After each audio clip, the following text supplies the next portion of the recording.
Hello there, friends and neighbors. Welcome to Swanee Valley Knives. Alright, so remember the last episode we were working on the moccasin pattern? We had it all finished up. I actually had the handles all done, and I was ready to do some hand sanding on it. So picture this being the knife. It's all together, woo-hoo-hoo, getting ready to sand it, all that stuff, and by hand. And I noticed it was starting to peel away from the knife itself. Well, I found out it was the glue didn't hold up very good, and it also had some cracks just about everywhere. So there weren't really a lot of structural integrity that went along with it. So I trashed the red oak idea and went with something totally different, and went with my ironwood scale material. This is beautiful wood, and that's what I went with the on the moccasin pattern. This is pretty much the pattern right here, except it changed a lot over the past couple of years in design, but you'll see here in just a second. I'm going to reveal that knife to you here in just a minute. But what I did was I took it on that bandsaw, put it one piece in half, divided it in two, and used brass pins, a whole 9 yards, and I peened the heads down. Instead of using glue, I went ahead and just peened the heads down. So I'm fixing to show you all this here knife. So without further ado, here we go, the big reveal. What do you think about that? Look at that ironwood. Isn't that beautiful? I think going back and not using that red oak was a good decision. Just look at that. Look at the vibrancy of that wood. How it just darkened up. It's just like blood red. The grain in that looks just, man. And I tried to put my logo in it. You can see where I kind of messed up a little bit. Didn't get hot enough, I guess. I kind of almost polished the blade. You know how I usually leave my blades kind of like forged finish, but I did something a little bit different there, cleaned it up. And it's got an edge on her that says, hey, I'm ready to get on down to the business. You know what I mean? Yes, sir. This knife ain't gonna play around. This is the one I'm gonna give my daughter for her birthday here in a couple days. And just look at that. I'm going to let the knife do the talking. This is kind of like one of my little show and tells, but I'm show and telling my own. Look at that. Just going to let the knife do the walking.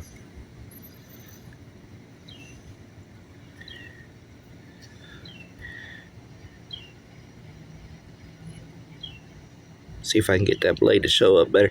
We got here in the sunlight. Maybe I can get it to show up better in the sun. There it goes. A little bit, you can see. Just a little. Isn't that gorgeous? You can really see the color in the light and the day. And it is sealed. I did put some Rust-Oleum sealer on it. And I peened the heads down. That's my first time ever doing that. So there is kind of, you could tell marks on this, you know.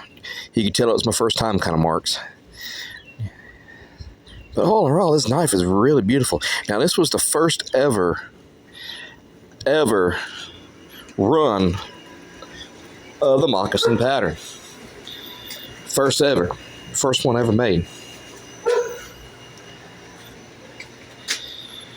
And the pattern has changed up a little bit. The blade is more of a drop point now these days than that little clip point right there. But this was the first one ever made. Isn't that beautiful? I'm just going to sit here and stare at this knife all day. Now, it's got a 4.5 inch handle, 4-inch blade on it, which here in Florida is right at the legal permitless carry limit. Anything longer than 4 inches, you need a permit for down here in Florida, according to the Google. But look at that. Even with the messed up logo and everything, it just adds character. Now, the handle that was on it before was red oak, and it did hold up. Red oak does hold up. It's just that one time, I don't know, I cut it too thin. That was my fault. So we can't hate on the red oak and cuss it too much, because it does hold up. I've had a red oak handle on this before, and I just took it off, because you could tell it was my first time really, my handle profiling was just taken off, and you could tell it by the way that it is, by the way that it was anyway.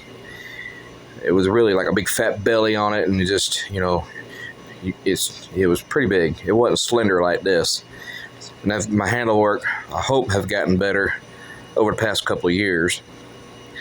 It's an 1/8 of an inch wide, 1095 steel. Yeah, man. But this thing's ready to do knife things. It is sharp too, really sharp. I haven't told my daughter I was ready yet, but I'm fixing to get on the horn and let her know about it, and she can come by and pick it up.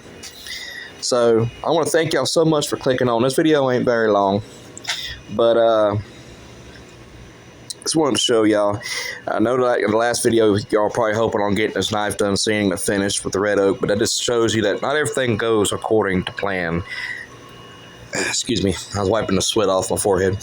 But anywho, especially on this channel, nothing really goes according to plan. And usually I have to sit back and punt and re-strategize and all that stuff. And usually in the end, it comes out better than it would have to begin with. And I'm glad I had a little stroke of genius and went with this iron wood on this. It just looks beautiful. Absolutely beautiful. So, and thank you so much, y'all, for clicking on and everything and interacting with the channel and everything. It means a lot. But if you could, if you haven't done so already, hit that subscribe button. Click the bell for new video notifications. Hit like to keep me in YouTube's realm of algorithm happiness. And until next time, I shall see you when I see you. And get my hand to the button without dropping my phone.